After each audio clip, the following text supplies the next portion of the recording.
India மற்றும் ஆஸ்திரேலிய அணிக்கு இடையேயான முதல் T20 போட்டி பலத்த எதிர்பார்ப்புடன் விசாகப்பட்டினம் மைதானத்தில் இன்று தொடங்க உள்ளது. தீவிர வலைப்பயிற்சிக்கு பின் விராட் கோலி செய்தியாளர்கள் சந்தித்தார். அப்போது முதல் T20 போட்டியில் ஆஸ்திரேலிய அணி எப்படி விளையாடும் என எதிர்பார்க்கிறீர்கள்? மேலும் ஆஸ்திரேலிய அணியில் எந்த வீரர் மிகவும் சவாலானவர் என்ற கேள்வி எழுப்பப்பட்டது. இதற்கு பதிலளித்த விராட் கோலி, உலக கோப்பைக்கு முன் இத்தொடர் நடப்பதால் இரு அணிகளுக்கும் ஒவ்வொரு போட்டியும் மிக முக்கியமானதாக அமையும். ஆஸ்திரேலிய அணி வீரர்கள் பிக் பாஸ் தொடரில் விளையாடி சிறப்பான ஃபார்மில் உள்ளனர். இதனால் இரு அணிகளுக்கும் இடையே வெற்றிக்கு கடும் போட்டி நிலவும். ஆஸ்திரேலிய அணியில் ஒரு வீரரை மட்டும் குறிப்பிட்டு சொல்ல வேண்டும் என்றால் அது மார்க் ஸ்டோனிஸ் தான்.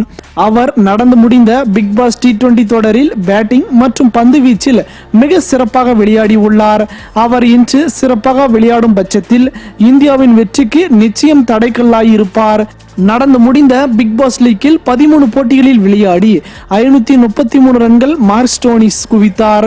மேலும் சில விக்கெட்டுகளை சாய்த்து சிறந்த ஆல்ரவுண்டராக ஜொலித்தார் என்பது குறிப்பிடத்தக்கது. இதை வைத்து பார்க்கும்பொழுது ஸ்டோனிஸ் மீது கோலிக்கு பயமா, இல்லை அவரின் ஆட்டத்திறனை பார்த்து வியக்கிறாரா? உங்களின் கருத்து என்ன? உங்களின் கருத்துக்களை கமெண்ட் பாக்ஸில் மறவாமல் பதிவிடுங்கள். மேலும் இது போன்ற சுவாரஸ்யமான செய்திகளை உடனுக்குடன் தெரிந்து கொள்ள தமிழ் சேரை சேனலை சப்ஸ்கிரைப் பண்ணுங்க. மறக்காம பெல் ஐக்கானை கிளிக் பண்ணுங்க.